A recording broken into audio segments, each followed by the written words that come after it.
There we go. Whew. Hello, hello, hello, my beautiful star family. I am so honored to get to share this with you today. I am just going to check the sound. Yep, it's going perfect, perfect, perfect. So just so you know, I am doing this as a live. I am going to be sharing a PowerPoint today. This is a really special day in so many ways. We are pretty much just at the middle point right before the summer. The summer solstice is about to happen in about less than a week or about a week-ish. And as we get into this time, this is massive for all of us. I know we're feeling a lot of tremendous energy, and there's been a buildup that I've been feeling for, gosh, I don't even have a date to give you guys anymore. There has been just a massive amount of energy that has been going on.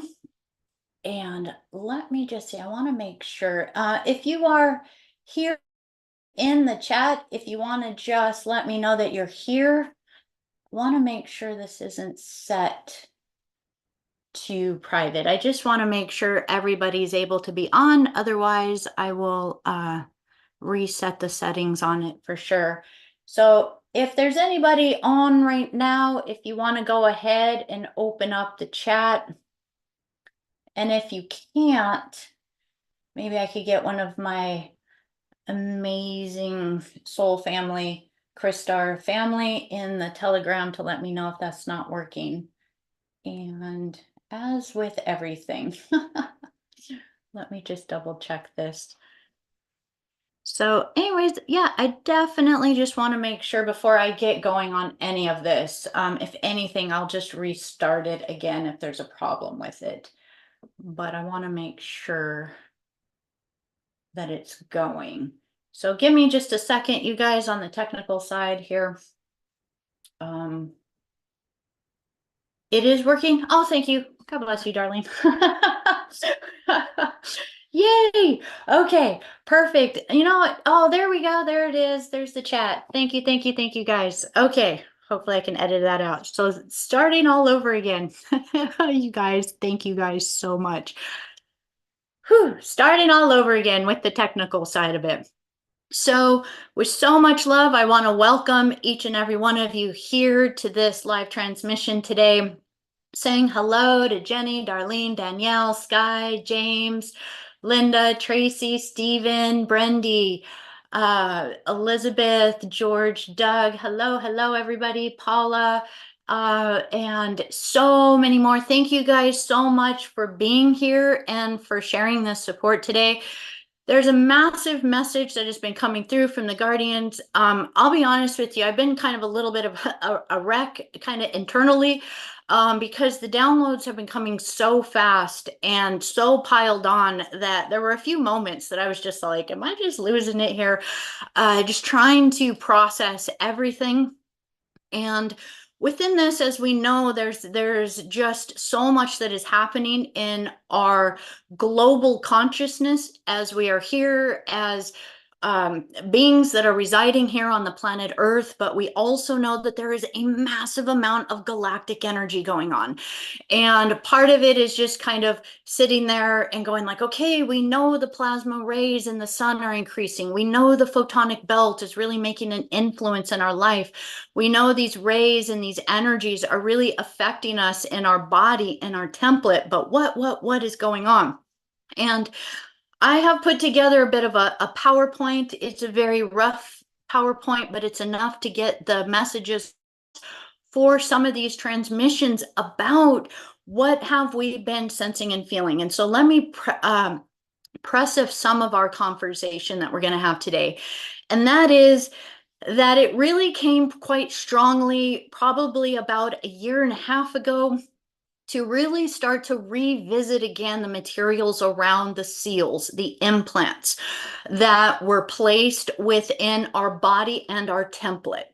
Now, the term the J seals, and when we refer to sometimes implants such as crucifixion implants, Draco seal implants, Tothian implants, these kinds of things, it might be a little bit familiar for a lot of you to hear these terms now. And if you haven't heard of them before, it's okay. We're actually going to go a bit in depth into what these are. So within that, again, I have the chat up, and what I would love for you guys to do, and I just am loving all the love on here today. Thank you guys. Uh, if you could please type your questions, and primarily around what we're going to be talking about is the J seals, which are short for Jehovian seals. And we're going to look at this. This is referring to the Jehovian Anunnakis, and I will have the dates for you in the PowerPoint I have as to when those got implanted into our bodies. Templates. Now, within this, we're going to be talking about the Stargate activations. We're going to be talking about our race morphogenetic field and our Christos mission that we've been on. That part of us that has been part of this Paladorian covenant and the Emerald Order to be incarnates here upon the earth plane and within these dimensional spectrums in order to guide and assist and to help repair what has been disrupted throughout creation in order for all souls to be able to return back home. I love to just say it that way, that we're all on this mission, this passion in our heart, that we should all be able to whoosh, return back home. That is the core of the whole energy within there. But we know that there's been a lot of battles and a lot of wars, and today is going to be a bit of an update to the Voyagers books. So we did the Voyagers book reading together, and that was another nudge from the Guardians, right? The Guardians were inspiring us to grab a book that was literally written at the end of the 90s, the early 2000s, and presented to us as materials that most of us just weren't in a place at that time to really do much with it. And we also know all of the timelines in the end of the book. What happened to them? Where did they go? They ended, right? If you read to the end of the Voyagers books, you would know that it ended in the stellar end of 2012. That whole acceleration of the Guardians and the Earth reintegrating again through the stellar activations. And we know that that did not happen. And so within that, we have a lot of our historical energy within there. But we know there's been a lot of drama that has happened basically since early 2000 until 2024, which is today, in this year that we're having right now, as we are recording this video. So we are going to be doing really a massive update today as to what has been going on, honestly, since approximately the year 2000, all the way to today. And the reason why I'm doing this is because we have been talking so much about the end of karma. And something very special has just literally happened on our planet that has to do with the release of the J seals within our template, that really just has me jumping and celebrating in a really big way. And I wanted to share that celebration with you. So without further ado, let's go ahead and get started with this transmission. Just wanting to say hello to everybody else that's logging in here. Tamara, so wonderful to see you. Alaya, Paula, oh my gosh, so much love to each and every one of you. And Julie, it's so amazing to have you here. I love it. I love it. I love it. So let's go ahead, and I'm going to go ahead and share a screen, and off we go.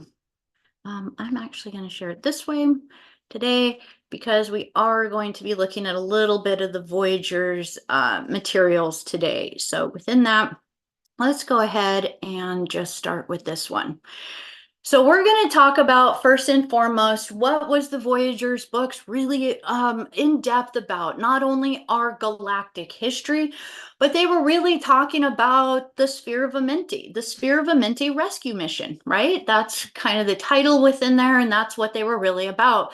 So I'm going to do a little bit of a historical touch-up for us here, kind of recapping on some of what this mission is, and just kind of doing my best to translate it. I've really recognized that in this lifetime, the more and more I share these videos with you guys in these moments together, that my mission isn't so much to be bringing the information brand new to you guys, even though I do get a lot of nudges from the guardians and wisdom from them and what to focus on. But really, I feel in a lot of ways that my mission really here is as a translator in a lot of ways. I think we can all agree that the Voyager's books, if you read it from cover to cover, it's just kind of messes with your mind a little bit. It's really in depth. It's a lot.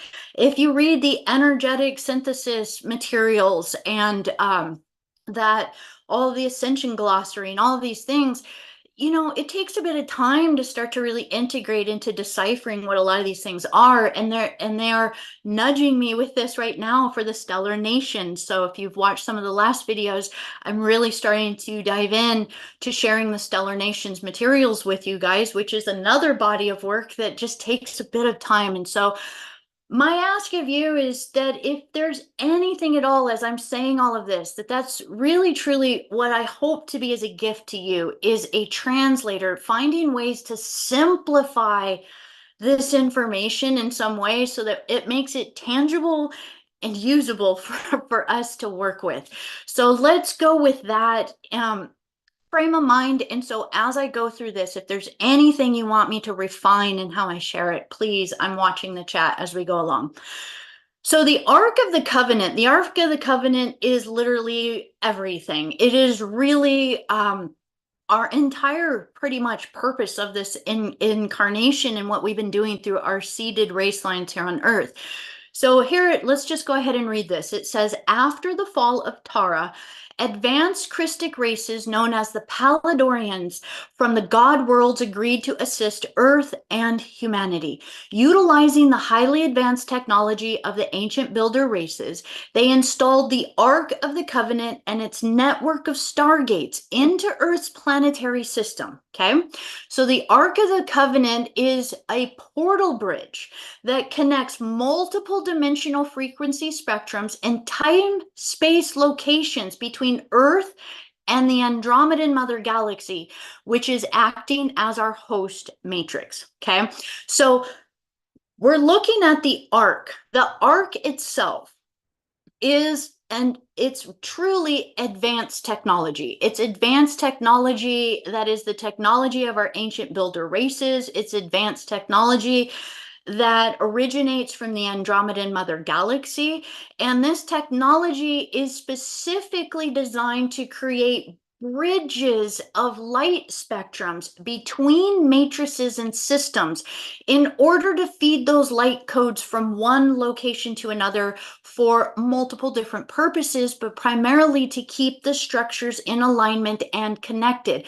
I like to think of it a lot of times as light filaments, or as we imagine our light body having meridians that connect to the higher chakra points in other matrices and other systems.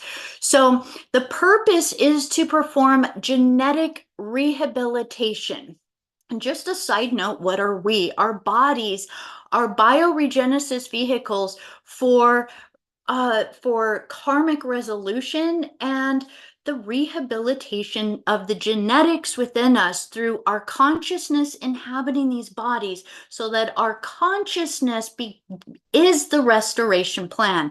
I really want to emphasize this. The most important thing that we have is our consciousness. Consciousness is energy. Energy is consciousness. It is the most important thing. And that is what the negative alien agendas are after. They want our real estate of our consciousness.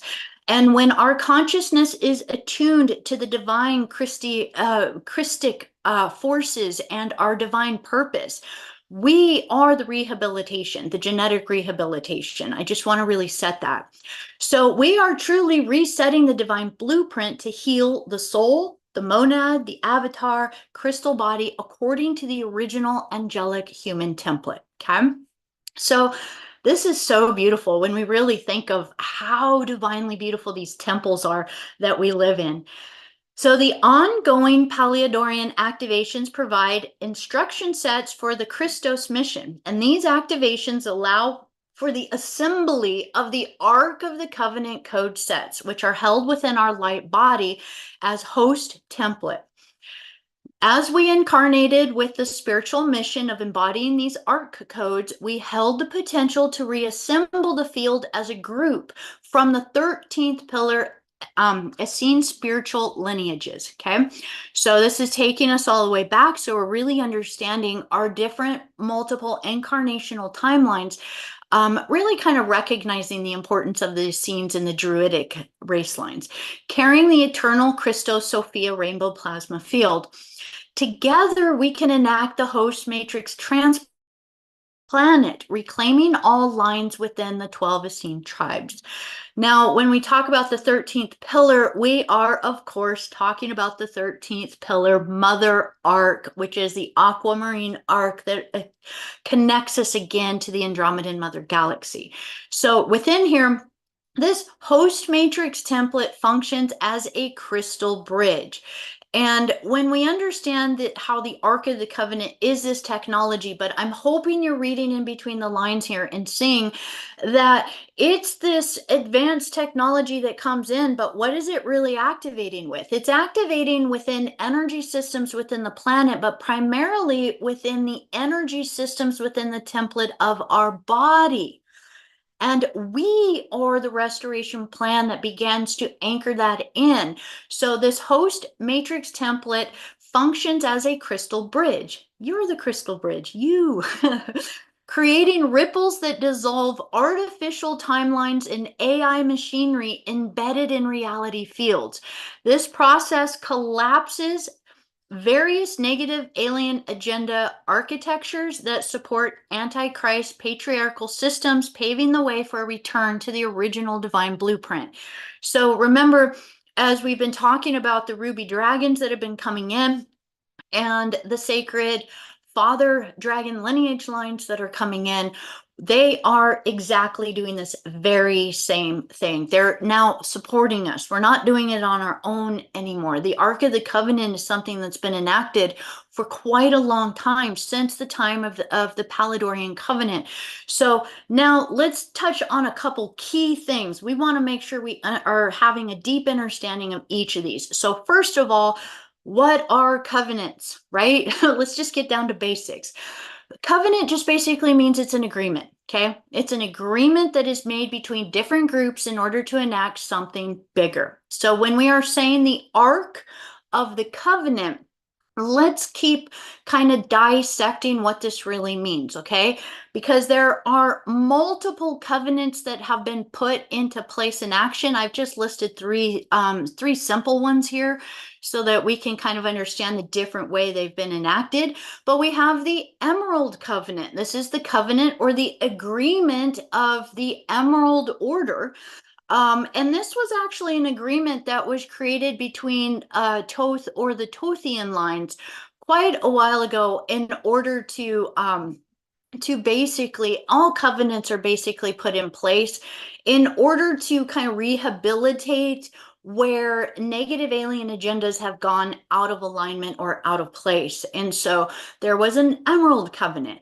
There was also what we're talking about, what we're really going to dive into is the Covenant of Pallador. We're going to dive into that because it's really a collective agreement of many different ancient builder races to hold a race morphogenetic field or the sphere of Amenti for the Earth. So this is all that we were reading about in the Voyager's book. So hopefully this will kind of bring that to life a little bit more for you. I also want to talk about another covenant that was on the Earth. There was a Luciferian covenant. And this was an attempt with some of the guardian races to work something out between the Thetans. Now, the Thetans were the fallen Lyran races who are Luciferic, who have been enacting a lot of the anti-Christic actions and destructions that have happened, not only on Earth, but this was primarily focused here for Earth.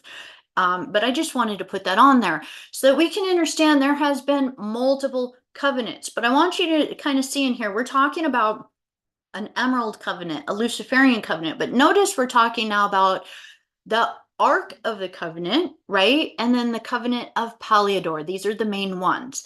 So now when we talk about what is an ark, arcs. Arcs are basically highly advanced technology of the builder races that create crystalline bridges between matrices. So I'm going to say this in the term as rainbows or spectrums of light. When you look at a rainbow in the sky, what is it doing? It's creating an arc, right?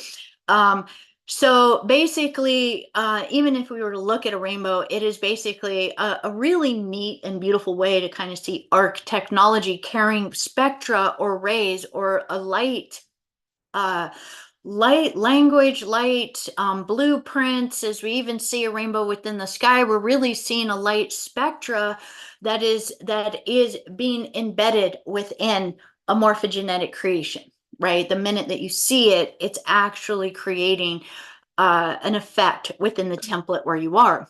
So arcs are basically holding the energy of these templates in order for it to then work with pillars, and then these pillars go into place, which then stabilize it into a matrix or a planet, usually a planetary body, or within, say, our physical body, in order to create a direct streamline of energy down from one matrix to another. Okay, so say from the Andromedan galaxy, so that it feeds directly into the Earth body template.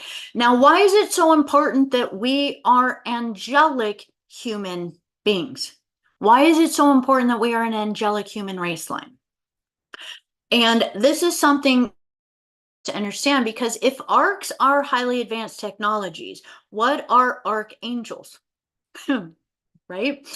I love this stuff. I love etymology. And the way that it's all right there. It's never been hidden from us. They just made us kind of look this way rather than this way. So the archangels are also, they are basically template holders. They're holding the messages of the divine template and the divine blueprints, right? And then we have the messenger angels.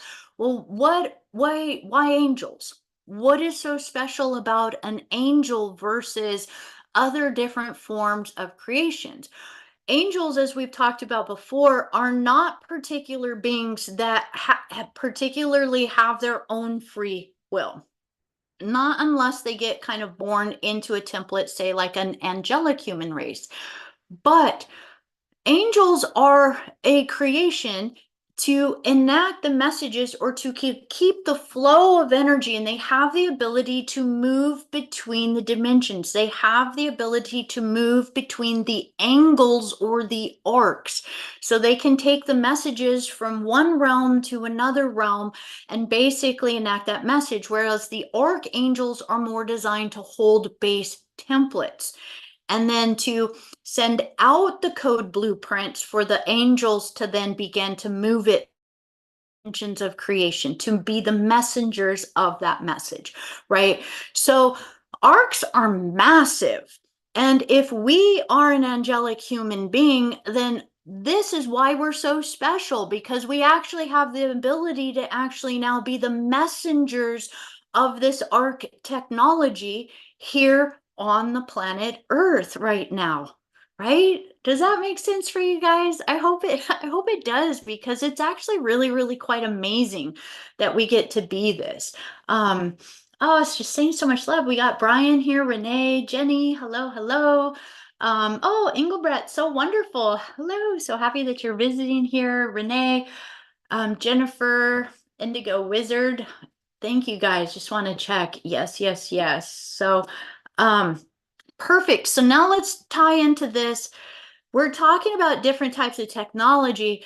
And I want to just say that there's massive amounts of different technologies. Let me actually grab this notebook. I was actually writing some of these down just because there's so many different ones, but I want to give you guys an idea of the different types of tech or technologies, some that are being used by the Guardian Forces, some that are not being used by the Guardian Forces, right? So primarily we're going to be focusing now, as it says right here, on the Aquiline Sun technologies. Just a spoiler alert, Aquiline Sun is basically tapping into the Aquiline suns from the Andromedan Mother Galaxy. So, but there's also technologies, which was resurrection technology, that if you look at resurrection technology, that really came through around 2000 years ago. A lot of the Christos mission has been about resurrection technologies, kind of resurrecting some of the codes that have been dying.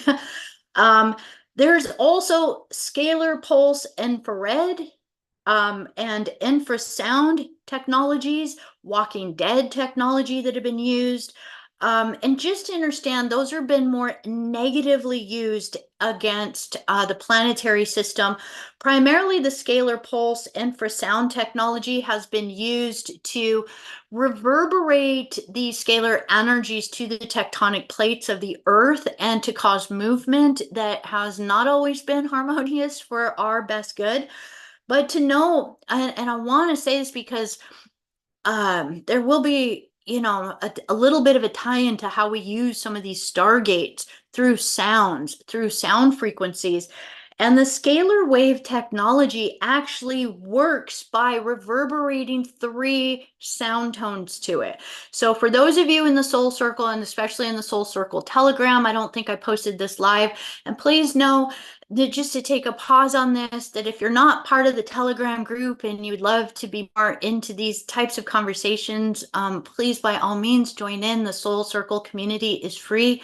It's just a place for us to stay connected about all of these topics. So it really helps the more and more we add to this energy. And the recent post I had put was on something about an individual named Jerry Wills. And Jerry Wills had used three sound tones to actually activate a Stargate in Peru, in Amaramuru, and had moved through that Stargate and ended up in another dimension in another place. And so this is a way for us to understand a little bit more about the scalar wave technology. And I find that very interesting that even within a lot of the chelantic materials, it says it right there, it requires three tones to activate this scalar wave technology, and then it moves. It can not only move things interdimensionally, but between realms, between worlds. So within this, the main energy that we are dealing with right now and healing right now is something that is called time rip technology. And I won't go into too much more on that. I just wanted to let you know there was quite a few more, but let's see. I'm going to talk about time rip technology in one of our next slides. So now let's look at who are the Pleiadians. Okay, so we're talking about, we have the Ark of the Covenant. Okay, so the Ark, remember, it's the Ark of the Covenant, but what is the Covenant? The Covenant is the Covenant of Pleiador. So the Ark is truly not just the Ark of the Covenant, it's the Ark of the Covenant of Pleiador. Okay, so I want to tie that in so that we can start to realize there's lots of different types of arcs even. But this particular arc we're working with is the arc that is in unison for the mission of the Covenant of Pleiador. So let's dive in. I've done a whole video before on the Pleiadorians. The Covenant of Pleiador is part of the Amenti rescue mission. 550 million years ago this started, okay? And this again was the Ceres, the Terranites, the Lumians of Mu. They devised a plan to rescue the Taran souls that would be lost in Harmonic Universe 1 during the approaching disaster. So this was actually a precursory creation, kind of like a not even just a precognition. This is actually timeline. They actually knew what was happening from a future timeline, and actually in a past timeline, if you will, created this Amenti rescue mission. And this was to rescue the Taran souls that were going to be lost right where we are. We are in Harmonic Universe 1. So being skilled at time portal interdimensional portal travel, the series, created a plan that the Terranites would fulfill with the assistance of the Syrian Council, the Elohim, and the Harmonic Universe 2 Pleiadians and the Terranites. Then they formed an agreement with several other Harmonic Universe 2 races. Now, within this, I want you to imagine all of these groups, okay? And another of this group, they were called the Covenant of Pallador, okay? And they were a rescue mission that was set into place. And those involved in this agreement, again, they were Syrians, Pleiadians, Terranites, Elohim, Lyrans, Ceres, Lumians, and Alanians. Okay, so we know that the Pallador is something that got created. It was a collective. It was a covenant. Remember, covenant means agreement. It was an agreement by multiple ancient builder races who came together for the sole purpose of rescuing Taran souls that are lost right here where we are. And they joined together. They actually joined their morphogenetic fields together and their consciousness field together and literally became a completely other different race or species, if you will, which became known as the Hall of Amenti. They literally became a sphere morphogenetic field. So if you haven't watched it before, I did do a video a while back on the Hall of Amenti and the Palladorians, just giving just so much gratitude and love to all of these beings. Again, Syrians, Pleiadians, Terranites, Elohim, Lyrans, Ceres, Lumians, Alanians, all who collectively came together for this particular rescue mission. So now, if you want to read more about that, it's in Voyagers 2, page 6. So now, when we talk about this, we're really talking about the three seedings of humanity. So now after this happened, part of the plan was then to start seeding humanity. But the original seedings of humanity did not take place on this template. It did not take place here in Harmonic Universe 1. It started in Harmonic Universe 2, okay? And these were parallel Earth human seedings 250 million years ago. So remember, if we go back, where did the Halls of Amenti started? 550 million years ago. What were they doing? Time travel, time mastery, time mechanics, and an ability to utilize those types of technologies for what was then going to start being seeded 250 million. Okay, now when we look at this, the first seeding of the Palladorian clusters began seeding in. And within there, we all are quite aware of talking quite a bit about the electric wars. So they were seeded in parallel Earth. This would have been the Taran timeline. Because again, I just really want to decipher this stuff for you guys. Just prior to the cataclysm on Tara. What is Tara again? Tara, Alcyone, Pleiades. Okay, so it was before the cataclysm that happened in the Pleiades. It was before the electric wars. They knew the electric wars were going to happen, so they enacted how to rescue all the souls that were going to get lost before it even happened. Now, as we get to look at this, we're just seeing that 5,500,000 years ago, human seeding 1 wiped out, done. So what did they do? Do it again. Try again, because that's what we do.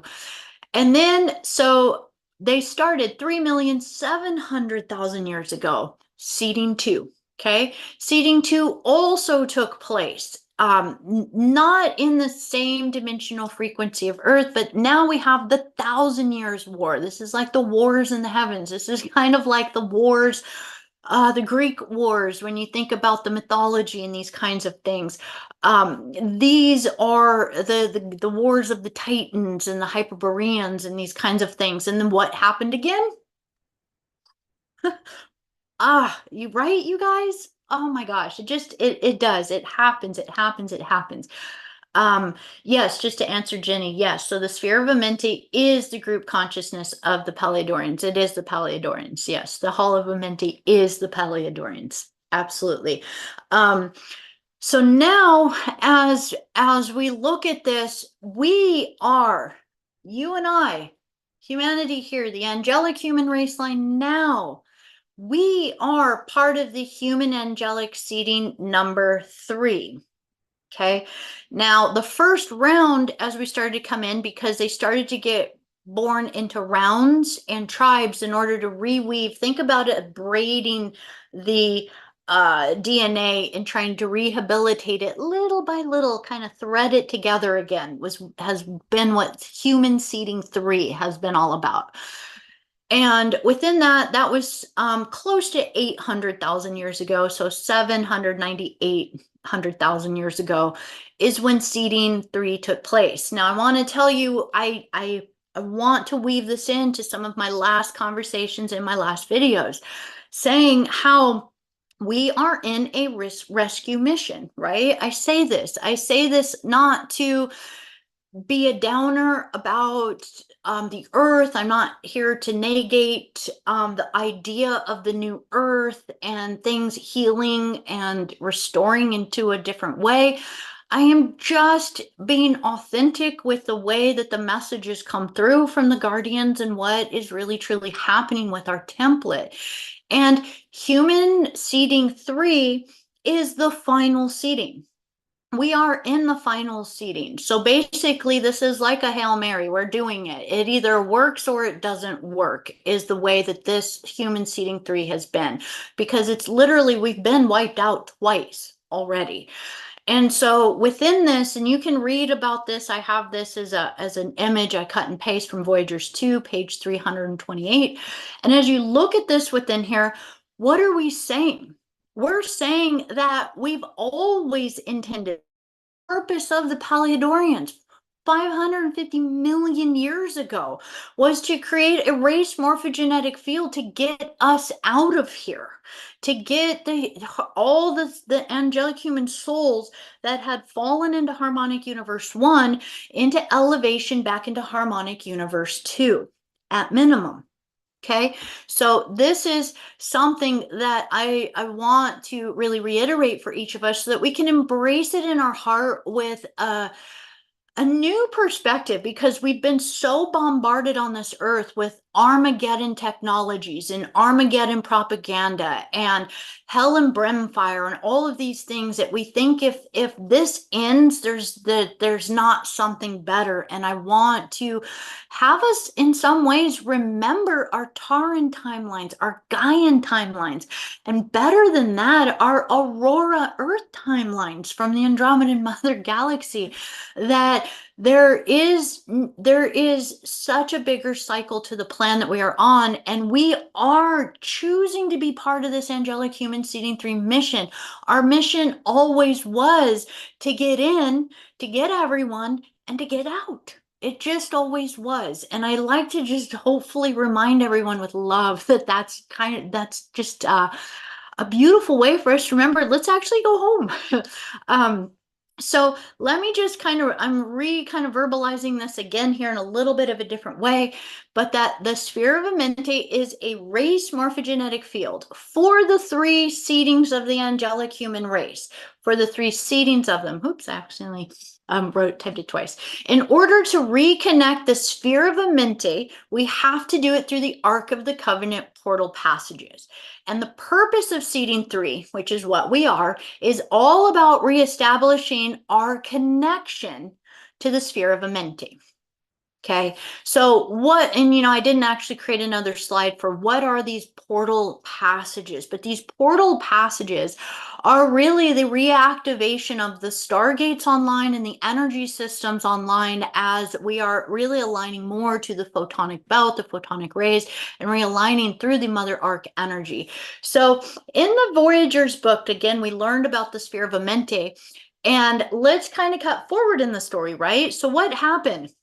After a bit of time with seeding 3, now we have before the Atlantean cataclysm, yet again, squabbling, war, domination, infiltration from anti-Christic forces, and right before the absolute destruction of this, because again, the sphere of Amenti moves in ascension cycles. So it in the Andromedan Mother Galaxy. And then when it's time to activate a stellar cycle on Earth, it starts its journey down, and it moves down in through these portal passages. And as it moves through the portal passages, that's where we have to get ourselves in order. We have to get ourselves up to speed. We have to get everything ready for it, because when the sphere of Amenti comes, it's a massive energy source. And if the earth template and body isn't ready to receive it, it can literally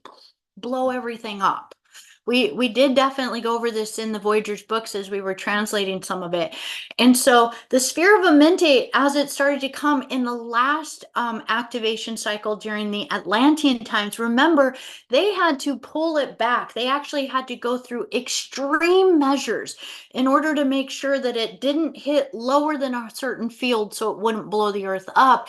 And then that's where we got schismed a little bit more, to where a lot of the souls got fractured into the 2D template. So kind of into the down closer kind of towards the base of the elementals, and then also in the 4D, so the astral plane. So we had that schism of a lot of souls that were really fractured after that. Now we're going to fast forward, because I promised you guys we are talking about the times from 2000 forward. So now let's fast forward. We were in another activation cycle. So starting in 2000, the stellar activation, that same one that happened in the Atlantean times that had to get pulled back and get thwarted. In 2000, we had another one that it was happening again, right? And it was supposed to set for this activation where it could embed into the Earth template in 2012. But yet again, it was thwarted. Okay. And they had to actually remove the sphere of Amenti out of the Earth's core and pull it back into the Andromedan Mother Galaxy. Now, this is going to be tied to what we're looking at with the J seals. So let's look at where the J seals actually got created and what are these J seals. And I'm actually going to show this to you from the Voyager's book so that you can actually see there was a sequence of events that was supposed to start in the year 2000, which was supposed to do exactly what couldn't be done, but what actually started in 2016 for us. And a bunch of you are probably going like, 2016, what happened? Well, guess what? It was so out in the open that this was supposed to happen in in the year 2000, but it was thwarted again, right? Because the negative alien agenda, what have they really been kicking up? They have been kicking up fighting. It's wars. It has been the wars over the Stargates. It has been mass kind of disruption and deceit, and kind of pulling our focus in other directions in order to really throw off and to create what would be the negative timeline projections.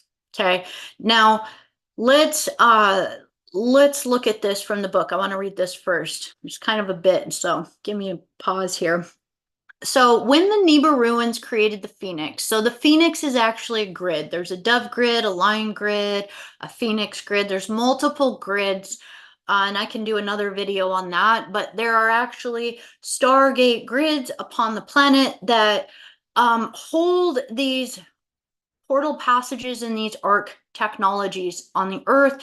And then, of course, the Nibiruans came in and they overrode those with kind of a false overlay, so that our consciousness attuned to the false overlay rather than the original Earth body template. So when they created the Phoenix, the Jehovian Anunnaki and their Anu Elohim, the Council of the 24 Elders, began implanting Earth's planetary shields with further elements of the original 22,325 BC. So you could think of this as approximately 25,000 years ago here on Earth.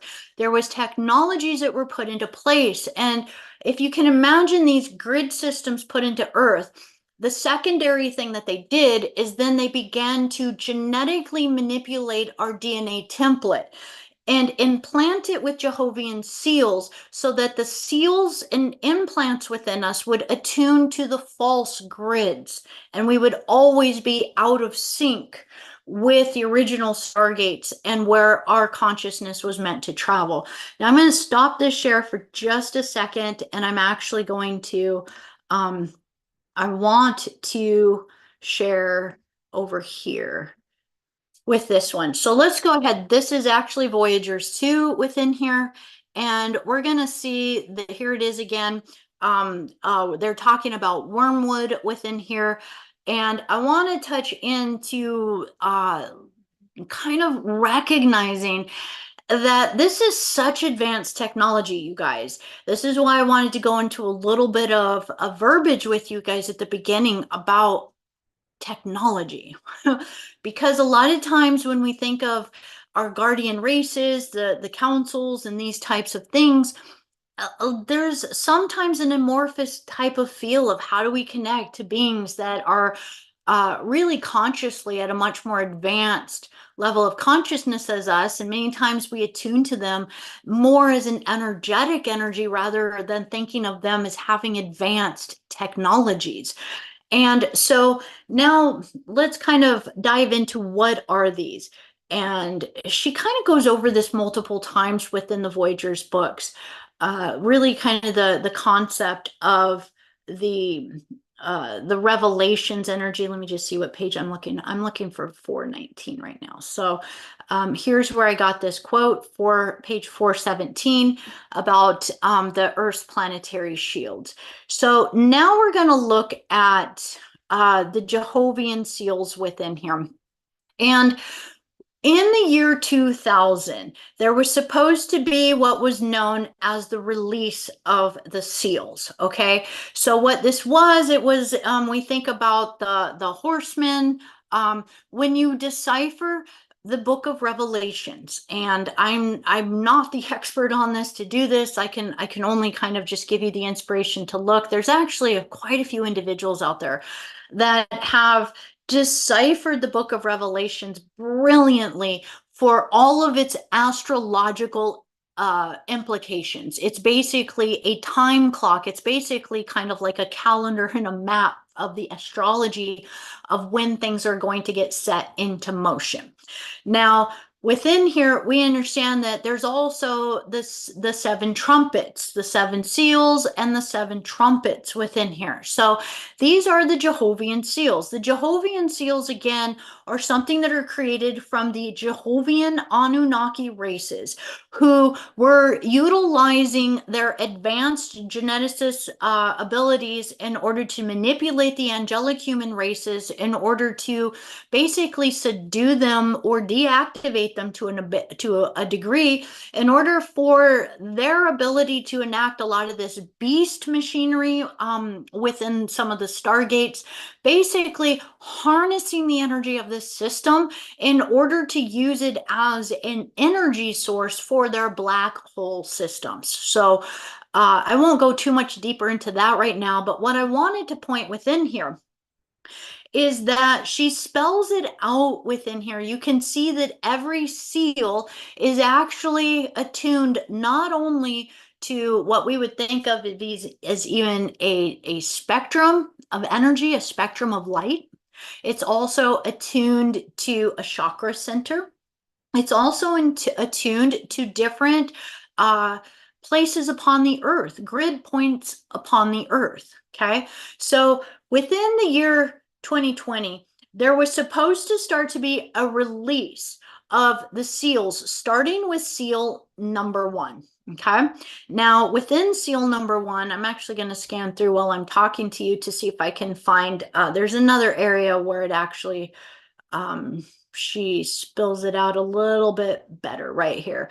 So right here, so it's called the stellar activation as it happens. So the first one was supposed to happen January 1st, and it did. But again, remember, it got thwarted. So it had to be stopped and pulled back off of the planet. Okay, so within that, as it got pulled off of the planet, we can see that there was supposed to be a sequence. There was supposed to be a sequence of the seals being released. So as it would have moved, there would have been 2021 within there.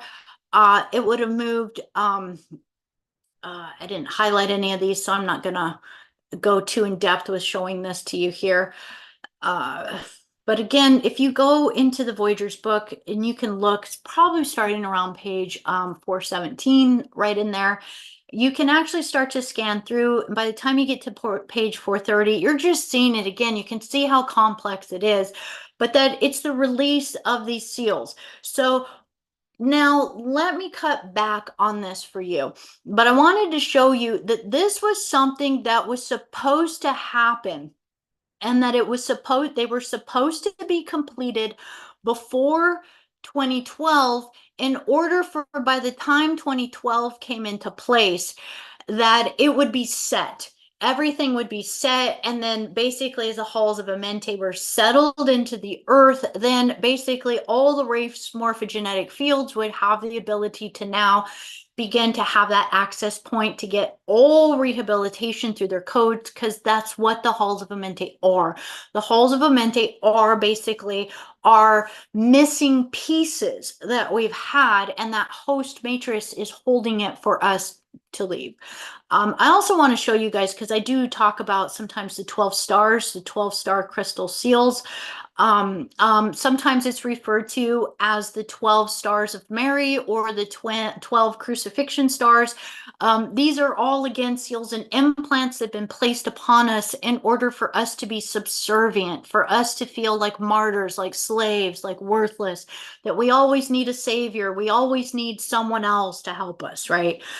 So I hope that helped a little bit showing that to you. It again, as you can see, the Voyager's books are just quite complex and just a lot of the detail, but honestly, a lot of it repeats itself. So now let's come back over here.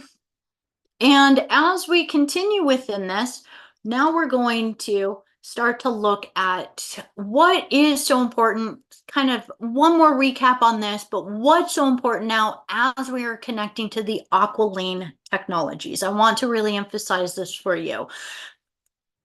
And so after the fall of Tara, again, just a little bit of a recap here. After the fall of Tara, the Palladorians implemented advanced technology to assist Earth. Okay, so the advanced technology really was that Halls of Amenti. However, the Borgia, a race with a singular focus on assimilating everything around them for eternal life, created a time rip by causing their Eka-Veka system within their Akasha to fall. So remember there's the Thetans, the Lyrans, the Lyran Wars. This is really starting all the way back in the Lyran Wars. The Lyran Wars, there's a massive group within the Lyrans that went into fall and started to become known, some of them as the Thetans. Then many of them started to work with the Borgia. These are basically beings from other Veka systems, so other matrices, whole other 15-dimensional time matrices out there, okay? And their Akasha was starting to fall because they were so focused on themselves and they didn't care about creation. They did not live by the law of one. They did not care about their earth, their bodies. They just abused it until it basically began to die. So within this parallel Akasha, which is interconnected with our own Eka Adore and Eka Atore, within our Akasha led to significant challenges. So we're all intertwined, even if it's another 15-dimensional time matrix out there. A lot of times those influences really actually do have ripple effects. So around 450 billion years ago, this would again around the Lyran Wars time. Okay, so now we're talking about the Adashi. We're talking about really kind of all the way, the Yanas race lines.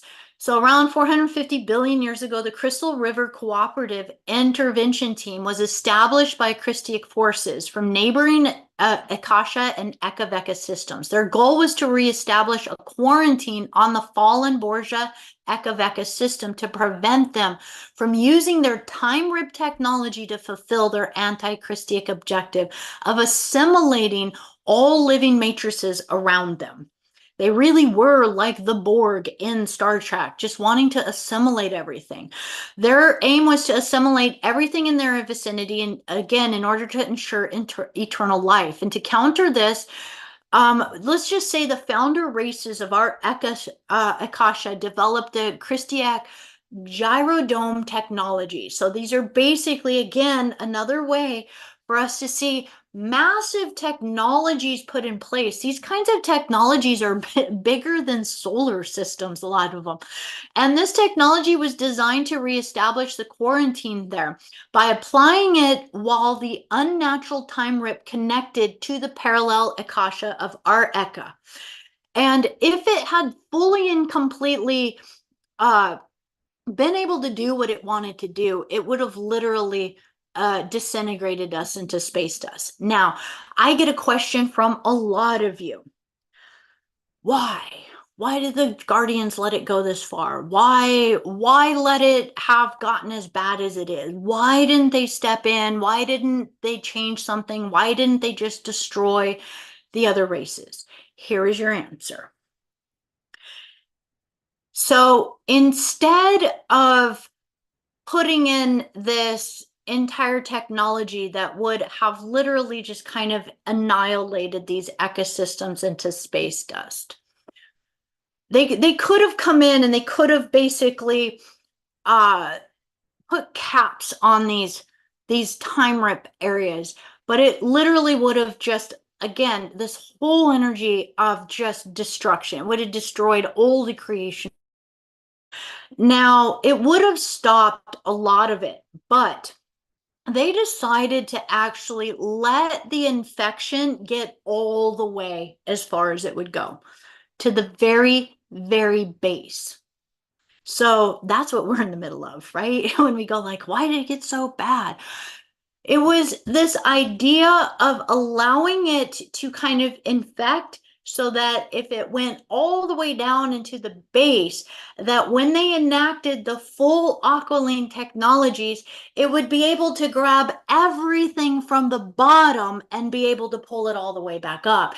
If they had enacted this, the original plan, if they had really quarantined all the races and shut them down, it would have kind of basically, think of it kind of like a tourniquet system or kind of like an amputation of a body part. Once you amputate that body part, it dies. It can't live on its own anymore. And instead of doing this, in order to kind of save the entire body, they decided to let it go. Okay, so instead, the Tri-Matrix Crystal River team decided to allow the problem to develop with the hope of containing it more gently in the future. They initiated a long-term evolutionary solution called the Aqualine transmission. And this approach allowed the Eka races of our Akasha time to evolve and potentially seal the time rip from within. That's what we are. We're like the white blood cells that are supposed to clot and heal the things, right? Or evolve out of the density before the fall could occur. So we are really kind of in that kind of an energy. If we were to really look at what is going on, we're really, again, in a massive rescue mission to evolve out of the density before a fall occurs. So the Aqualine transmission was a carefully considered evolutionary plan to give our Eka system the opportunity to naturally evolve and potentially overcome the challenges posed by the Borgia time rip, ensuring the stability and continuity of our matrix. So I hope this helps a little bit, because a lot of times we wonder why, and we just love to ask that question all the time. And we are the why. We are the beings that have incarnated, and we are the ones that are in the inside, helping it to evolve from the inside out. And so if we were to understand the aqualine transmission, how are we being the energy from the inside out? Is that your consciousness is meant to stabilize in this chaotic environment. So you've got TikTok and Instagram and channels and everything your parents told you and all of this junk that's in the consciousness field, right?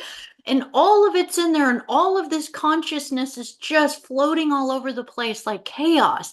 But your spark as an angelic human has had the power to just magnetically grab on to the Christic truths, and that your consciousness at this time is so focused on that that you're anchoring into that energy and becoming a pillar of light. And as you be that pillar of light, you're the one that is now helping to stabilize the system from the inside out, because you become that transducer. You become that attached node point inside for this aqualine technology to begin to heal everything from the inside out. So, and let me actually just read this here. Um, Does the Italian family of the Borgias have anything in common with the Borgia? I don't know. I didn't. I'm not sure of that name. That'd be interesting to tap into. I do know that there's a lot with etymology. Is this time rip the same as Ascension Glossary Wall in Time and the origination of that here? I'd have to kind of dive in, just to refresh on Wall of Time. There's actually multiple time rips. There's not just one time rip. That's why we're in these timeline wars.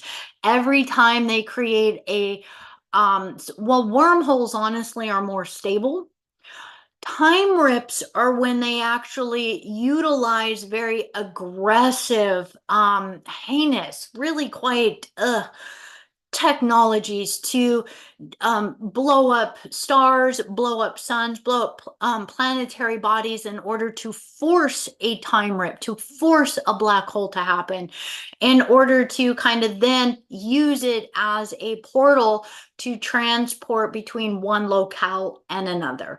Um, and I apologize, I would have to kind of like tap into the energy of Wall in Time again in order to dive into that, but I'd be happy to do that at another time. So now let's kind of run through where are we right now, and I want to add this. So this is an understanding that after the year 2000, uh there was transmissions that were coming through, but it started to become so aggressive in the interdimensional planes and the galactic wars that were happening.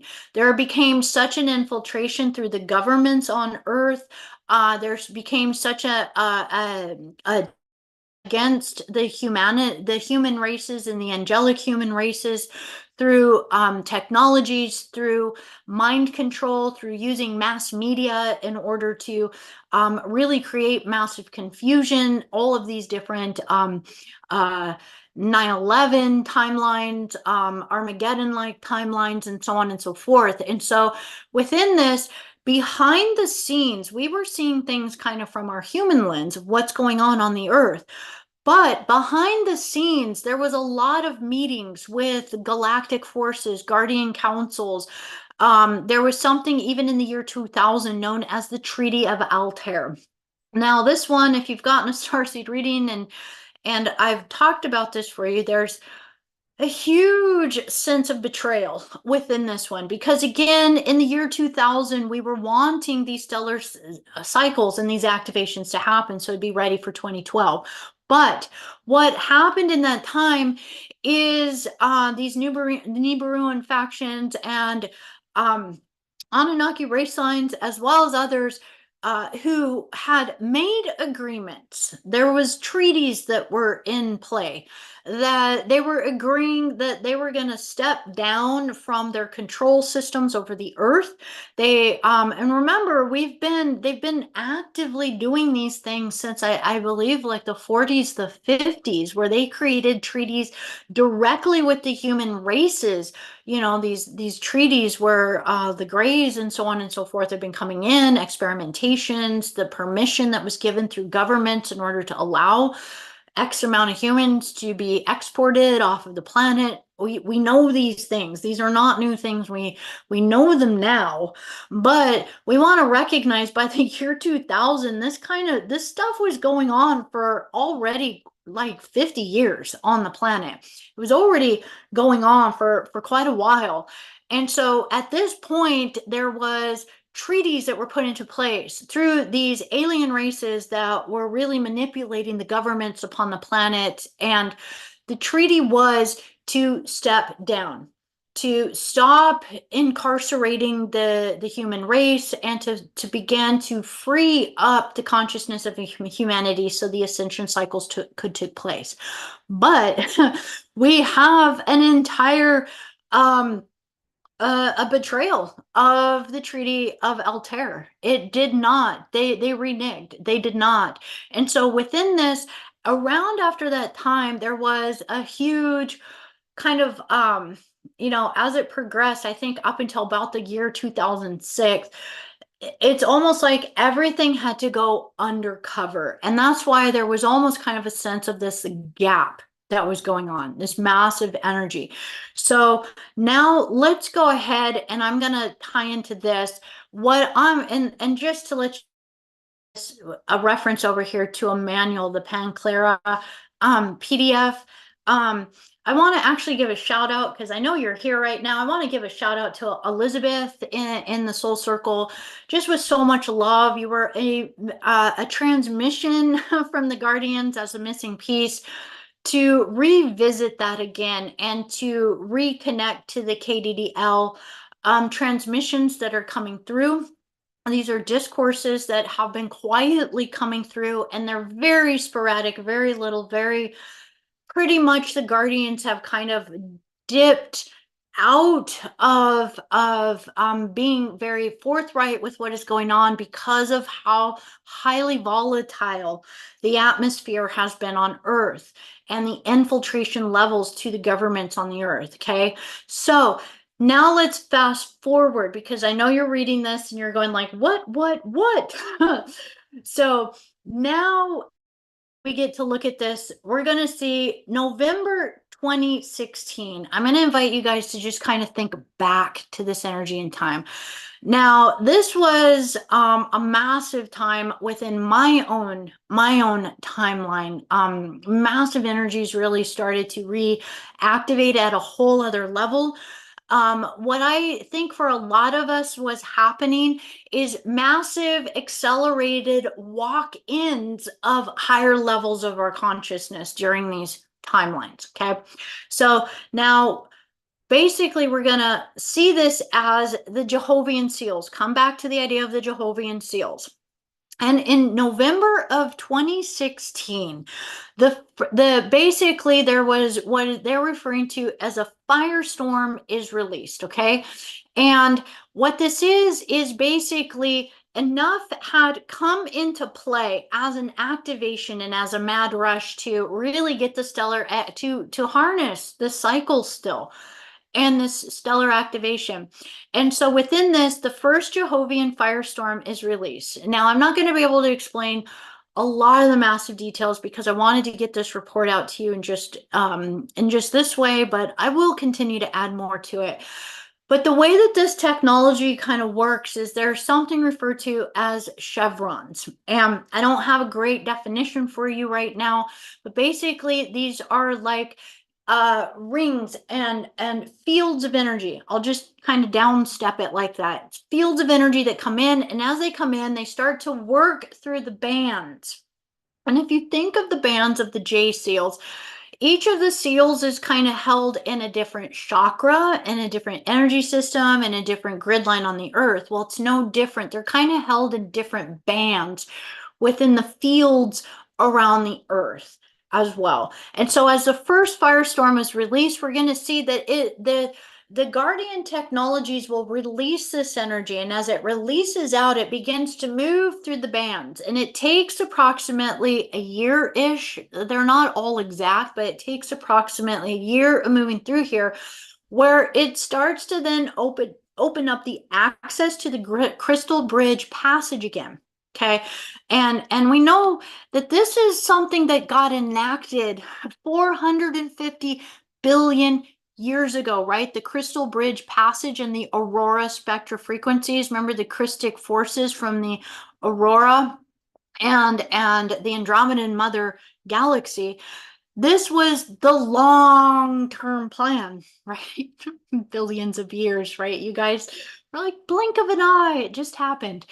And what these spectra frequencies are, right, is as they start to open up, help the star to opening up the stargates again, opening up the portals upon the earth to begin to house that energy and kind of click it in, plug it in. Think of it as kind of like it starts to pour in and it gets into the bandwidth of the consciousness, into the fields of the earth. It anchors back into the grids of the earth, and then think of it as going click and locking in. Okay. And then once that click and locks in, it starts to then activate its energy within the earth, which then releases, clears out, just completely makes the J Seal 1 obsolete within our template. Now, I do want to say they really started to get us going again on probably about, it's been a little over a year, maybe a couple years, but we'll say 18 months ish in there, that they started really bumping us again to start to talk about the J seals again. They started to asking us to get the information out so that we were aware of it. And I thought that was really interesting. I was kind of going like, oh my gosh, okay, we're bringing the J seals information back out.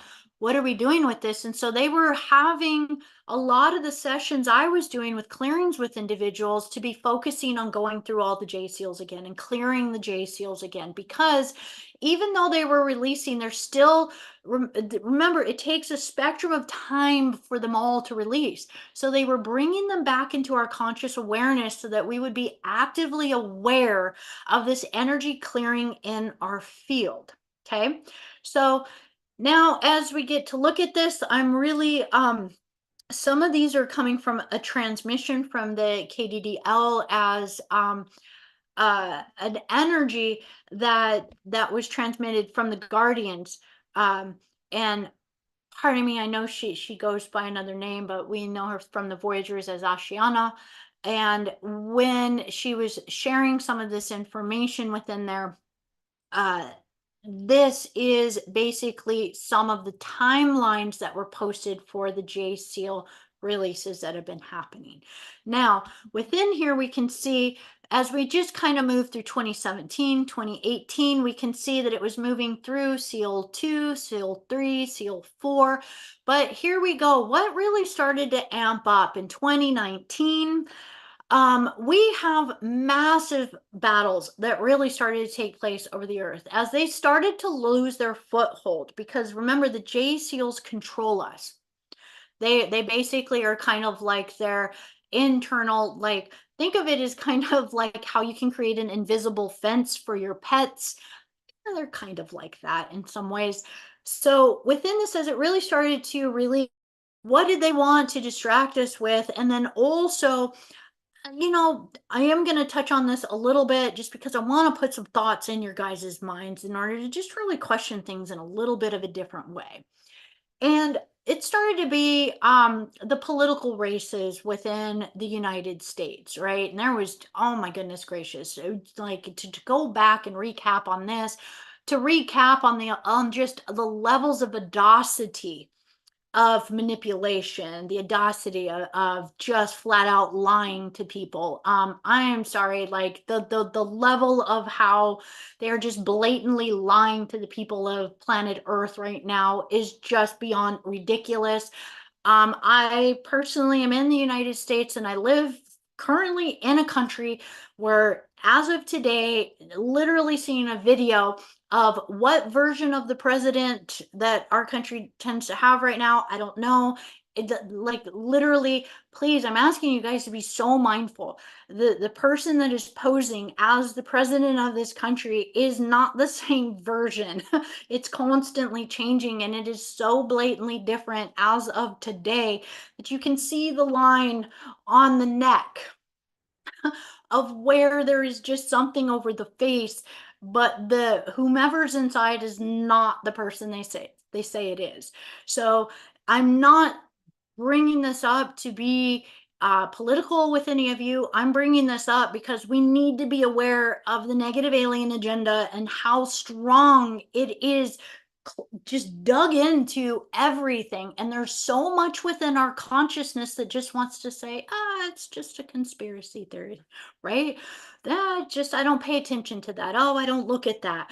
I'm inviting you guys to check these things out because remember, what is anchoring the Aqualine technologies here? Our consciousness, your consciousness. And if we're just saying, oh, I don't pay attention to that, that's no big deal, that doesn't matter to me, it's literally the same as saying, whatever you want to do, or I consent.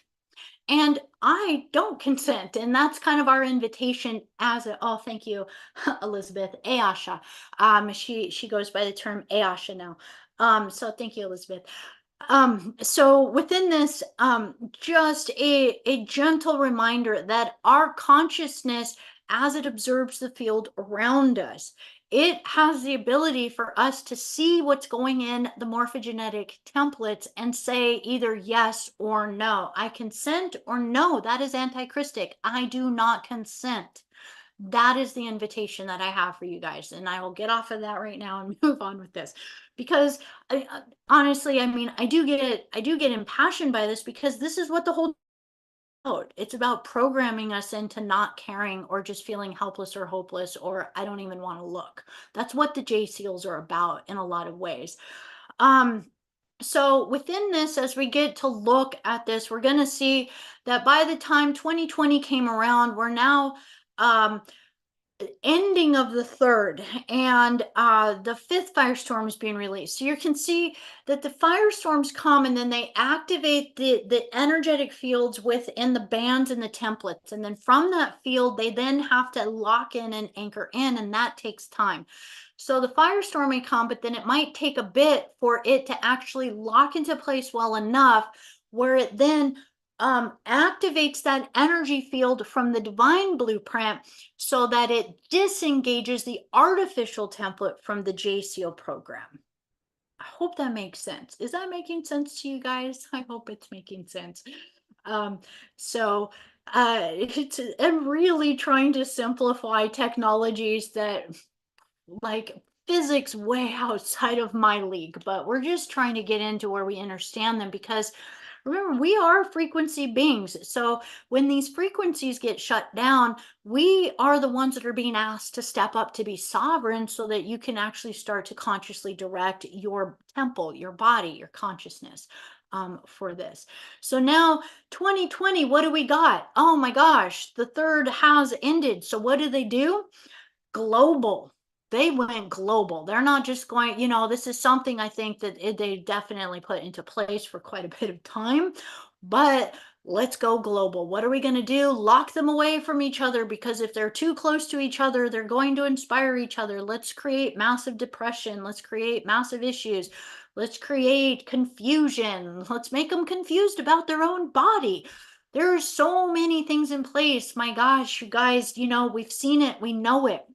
This is something that our third eye is wide open. And as we get to observe this, we're also observing, and again, that we have to be aware of the political things, not because you're following politics, but what are the players that they're using? And if they're using those players, it's the only field that can then battle them. So, within the fields of the political arena, if you will, there are going to be those that are willing to step into it to actually challenge the anti-Christic satanic forces. There just are. And I'm going to invite you guys to actually check out um, the president of Argentina and what that individual has done in such a short amount of time. I'm gonna invite you to check out, and oh my gosh, if I get this wrong, I'll feel so sad. But I want to say Venezuela, and this individual, like, literally took presidency, was incarcerated. But the very first thing they said is the energy of taking back the country in service to God. Now, this individual was not hiding at all that he knew that satanic forces were running the planet, and that their whole energy of it was using the power of Christ's light to actually take this Starship Earth back. So, just an invitation. I have to giggle because I know when I get into these topics, the chat goes really quiet. Oh, El Salvador. Elizabeth, you're just gonna save me today, aren't you? Um, thank you, thank you, thank you. So, within this, as we get to look at this, so a correction on that, El Salvador within there, that energy, check that out. I do find that fascinating. I get little tidbits and bits and pieces that the guardians will present this energy into my field, just enough to be aware of it, just enough to be able for us to put the Christic energy into, do I consent? Do I not consent? And to share love with the individuals that are really willing to step out there and literally put their life on the line at the cost of maybe being killed or imprisoned. There are warrior star races from in all walks of life. And I just have to put that mind frame out there. I am not here to say one way or another about this individual, but other than to recognize, isn't it interesting that there is an individual that doesn't need to fight the way they're fighting to actually take down the satanic forces in the United States? But look how much energy is being put to not only shut that person down, but lock them away. And it makes me have to question, because there's a little bit of a question in the back of my mind about, recognizing uh, time technology, time awareness, like time travel awareness. And I do feel without a doubt, there are individuals that are on our planet right now that are very aware of potential timelines where things did not turn out so well for this planet, and we are being asked to, like, really step up. And pretty much honestly, the only thing that's really being asked of us from the guardian forces is to just align our life's purpose and our goals back to law of one ethics and in alignment to these aqualine technologies, which are our Christic forces, to be in alignment to the light of the Christic sons, to just be that again. And when we be that, we start to shut down the AI, the assimilation energy, all of the agenda that's on the planet right now to assimilate humanity with the AI, the robotics, with the integration. We know that they're already actively doing it. They're already actively creating implants for humans that plug us into the internet. This is like for them to call it the Borgia, and for the Star Trek to come out and actually talk about the Borg, which is all about assimilation. And what were the Borg? The Borg were basically humans and species that were uh, you know, uh, biological beings that became assimilated into something or partially artificial. it's all out there. And so when we understand this, we start to step up and say, no, I do not consent. I do not consent to having my consciousness taken from me, to having my consciousness thought for me, for my consciousness to be so distant from anything and everything that I'm thinking and doing that the body becomes just a walking zombie. That's really kind of what these J SEALs have been for, is for us to be so complacent with anything and everything that has been given to us. Now, we know as these seals have been released and cleared, the chaos on the planet has just gone out of hand. But every time one of these firestorms releases, it also creates planetary catastrophic kind of shaking. It can create flooding, which makes me go, there's an awful lot of flooding going on in Florida right now. There's an awful lot of flooding going on in different places.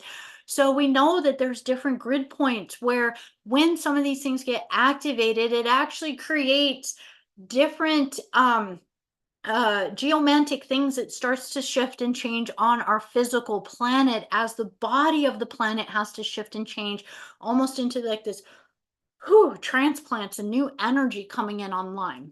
Okay, so now I'm going to kind of just kind of fast forward out of that and let's move forward. Now, in the November, we were talking a lot about what was coming in 2024, this year that we're in right now. And there was massive energies from the Guardians about connecting back to the template of the earth. She was really asking us to connect back, ground back in.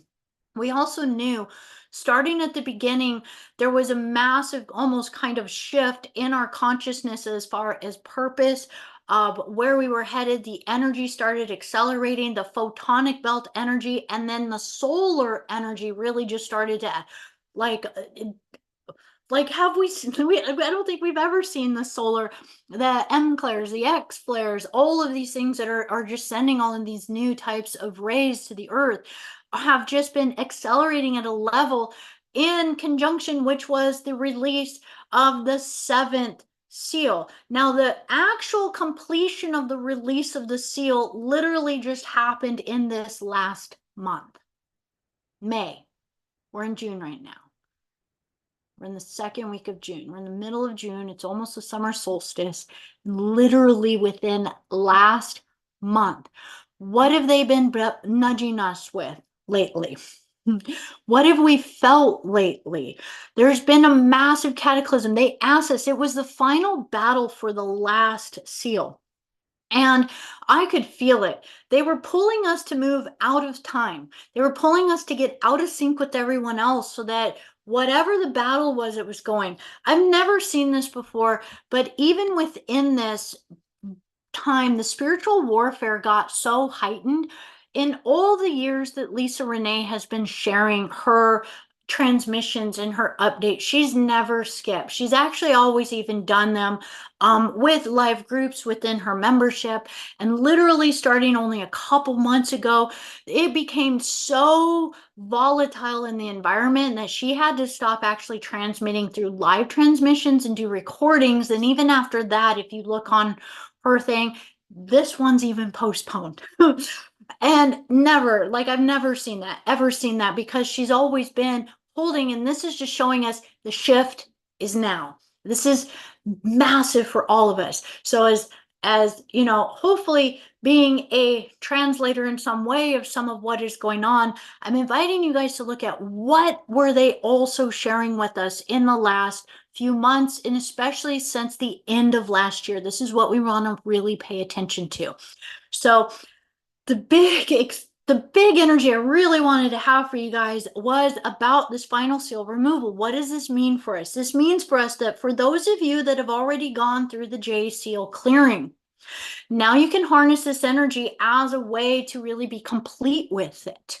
But that we always have to remember that as the things are purging from here forward, this is new territory for us, right?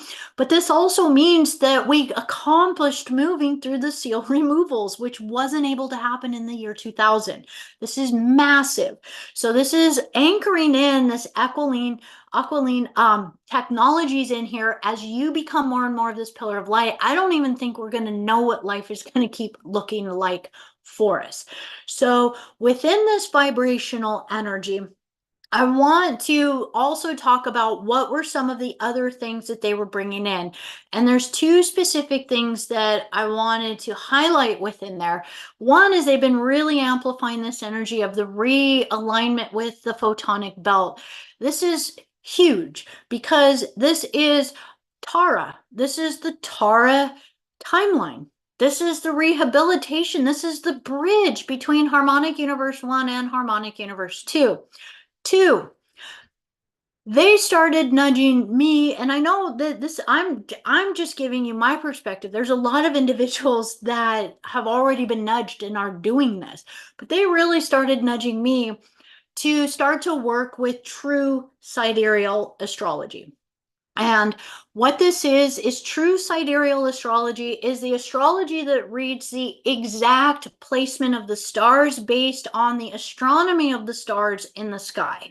This is not the same as Vedic astrology, and this is not the same as tropical astrology. And the reason why they were nudging this is they were saying it exactly like this. The tropical wheel was created approximately 2,000 years ago. It was created as a way to kind of lock into place the wheel, our fluid wheel of our connection to the stars.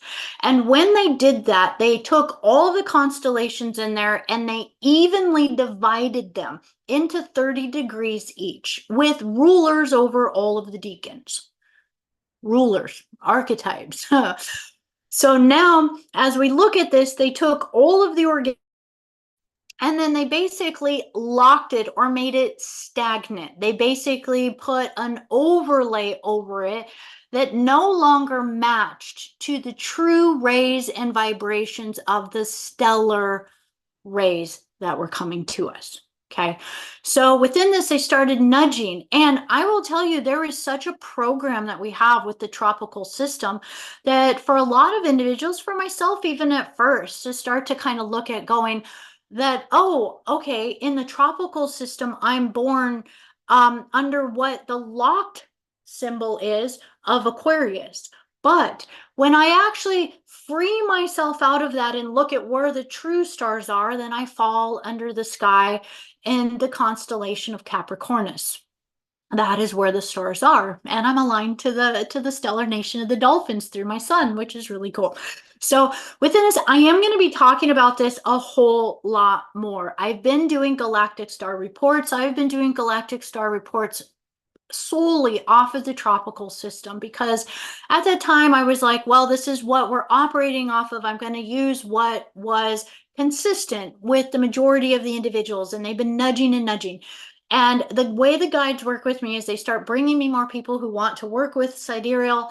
But not only that, I got my confirmation when even Lisa Renee in her newsletter starting at the beginning of the year actually started almost at the exact same time started doing her newsletters as star reports based on true sidereal. So I'm going to plant that seed for all of you. And I'm going to be doing an experiment with all of you. I want to do more videos with all of you about how to start integrating, working with freeing ourselves out of the matrix of the tropical astrological wheel. The tropical astrological wheel is going to be an energy that is like we've been wearing it and we know it, but it's kind of like being locked into a false matrix. Now, just to give you a disclaimer on all of this, really all that's changing is the rulerships of the stars, not the placement of your stars, not the relationship that your planetary alignments have to each other at the time of birth. So if you were born with sun square the moon, sidereal or tropical, you're still sun square the moon. None of that changes. Your chart is your chart, but the rulership on the outside is going to change. And then you're going to find, I feel, if you really work with it, you're going to find yourself getting freed up to starting to flow more authentically. And another information that they've been really bringing through, and this also came through, I want to give a lot of love to Annie who brought this information of the stellar nations, who presented this to me, and as the guide started nudging it, because at first I was like, I don't have time to dive into all of that, but then they said, just do it. And when they did, the energy of it was exactly what the guides were saying, that we need to start to attuning to the rays of energy. What's coming through right now? Rays, the aqualine technologies, the vibrations. What are we here to do? We're here to be the pillars and the anchors to actually heal that energy. We're here to break off of the wheels of reincarnation so that we actually can make it through these through these portals, these halls of Amenti, to return back home. So within that, that was a bit of an invitation that I wanted to share with each and every one of you as far as these massive messages that the guides have been sharing. They've been sharing for us to start to find the ways. Where have we been locked into the system? Where has these J seals been locking us? If you have not had your J seals cleared and removed, it is still actually really helpful to just at least do one clearing. It doesn't have to be me. There's others that do these clearings out there.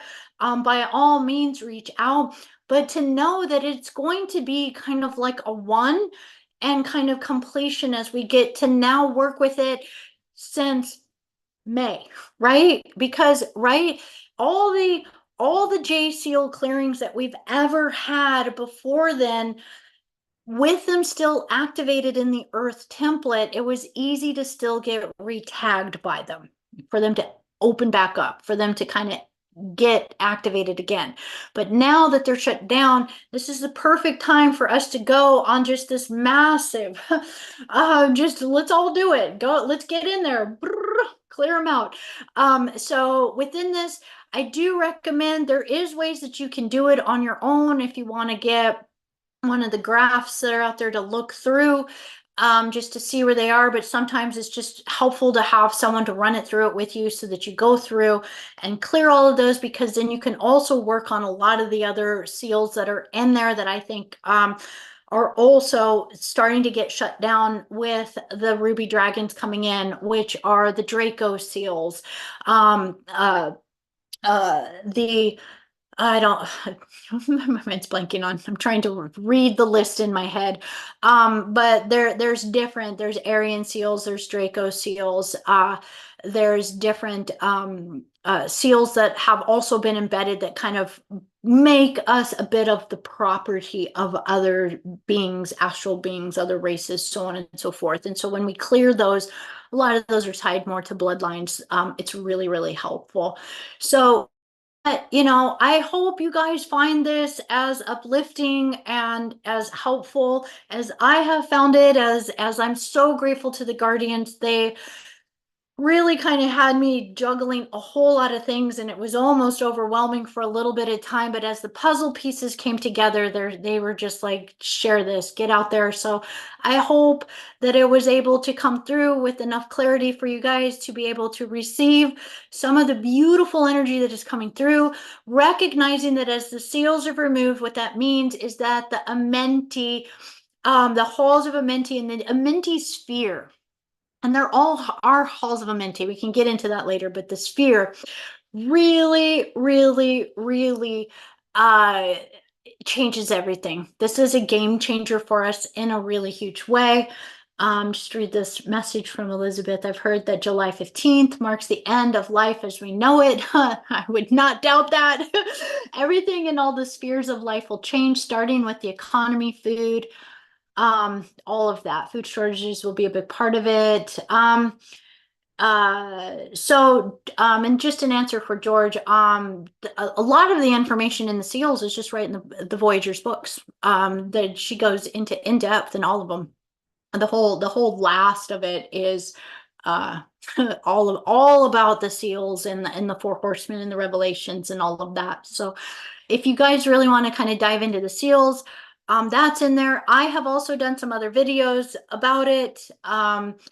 If you want to dive into it, I know beautiful Indigo Angel also does a lot of presentations about the seals. If you also want to dive in, Lisa Renee, the Ascension Glossary, Energetic Synthesis also does a lot of information on the seals. Seals and implants. So if you want to dive into any of that, by all means, those are resources. So if you want to read about them, learn about them, know about them as far as the grids, the technologies. For a lot of you, if you want to just be like, great, I know they were there, but I'm just ready to like clear it out and be ready for the new sphere energy and what is to change.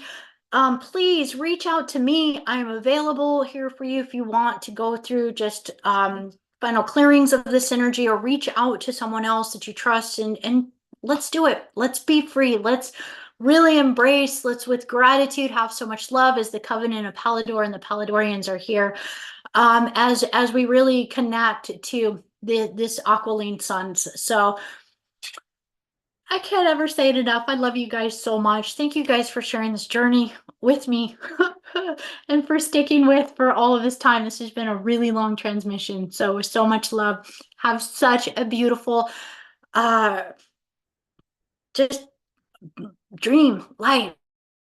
And if you have any questions about anything, here I am. Reach out to me. Be a part of the Soul Circle. I'd love to have you on the Telegram or within the Soul Circle community. We can dive